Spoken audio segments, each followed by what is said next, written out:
Hey, welcome to Kinky Polyatheist, where we talk about sexual freedom, freedom from shame around sex, and open, consensual non-monogamy. So welcome to the sexual revolution.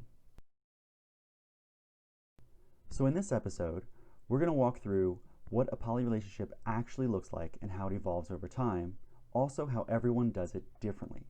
So if you're monogamous, this could be an actual interesting video for you just to see how poly people operate and how much love is involved, and how ethical it all is. As always, if you have questions, I'd love to answer them, so put them in the comments below or hit my anonymous email, ask@kinkypolyatheist.com. Also like and subscribe because it does help me. Sweet, so let's just get to it. This is the story of Belle and Adam, who don't know each other yet, but are going to meet each other soon. So Belle is dating Dean and Will. She sees Dean about once a week, and she sees Will about twice a month. She refers to Dean as her lover, and she refers to Will as her best friend.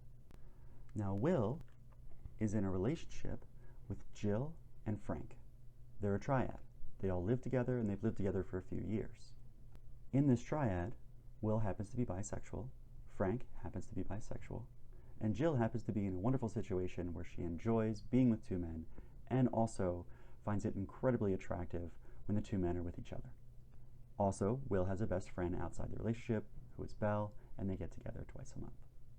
Adam is dating Kate. Kate lives out of town, and they see each other about twice a month, but they spend a lot of their time on the phone interacting that way. Lots of texts, lots of flirty calls and photos. Ultimately, though, they see each other twice a month. They're in an open relationship, even though they're not dating anybody else right now. They've had conversations about how neither one of them wants to be exclusive with the other person so far away, because it just doesn't seem fair. They want to be able to date around in their area, but also not lose the connection between them. So they've fallen into an open relationship, even though previously they've mostly been monogamous. A couple months into Kate's and Adam's relationship, Adam runs into Belle at a mutual friend's birthday party, and they kind of hit it off.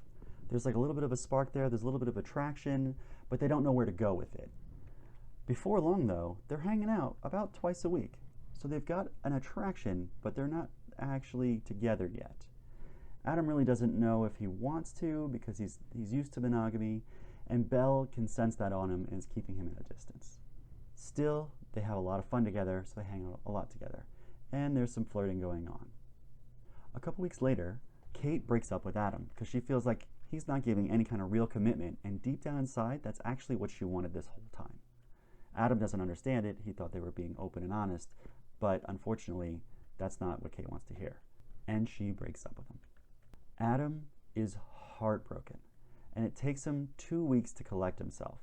In fact, in those 2 weeks, he basically cuts off ties with everybody.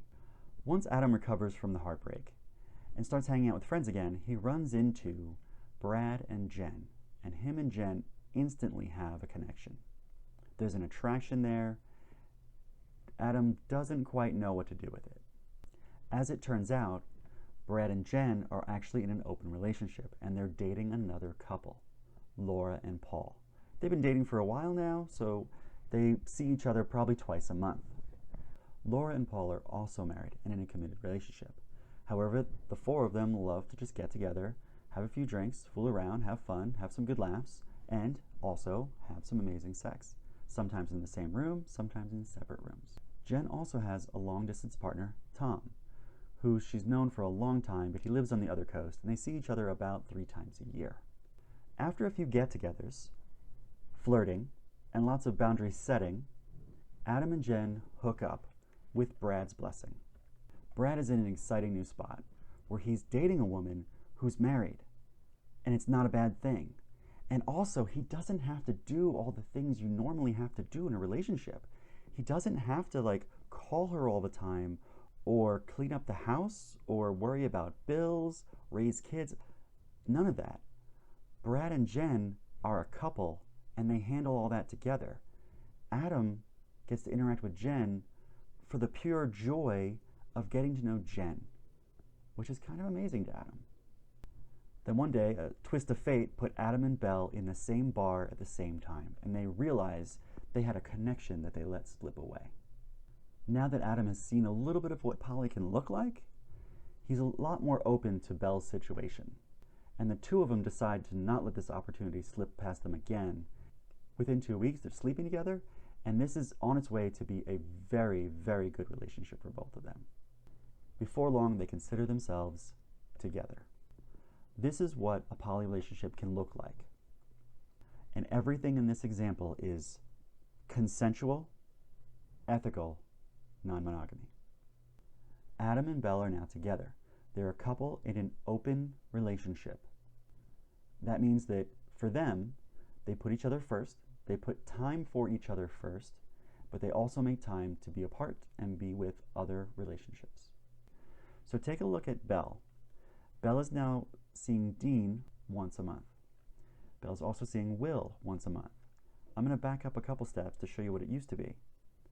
Belle used to see Dean once a week, and she used to see Will twice a month. So as soon as Adam and Belle decided to be in a relationship together, they spend more time together. So naturally, Belle spends a little less time with Dean and a little less time with Will. But in a good relationship, Dean and Will not be too upset about this. They'll in fact be excited for Belle, who's found a new flame. So there's a full polycule. So I hope that was helpful. I hope you got a chance to see how poly relationships can actually be pretty strong. Always use safe sex practices, condoms, or the like. Please like and subscribe. The more you subscribe, the more I know I'm doing the right thing. Also, ask me questions. I love answering them, and feel free to send me anonymous questions to ask@kinkypolyatheist.com. I'll see you next time.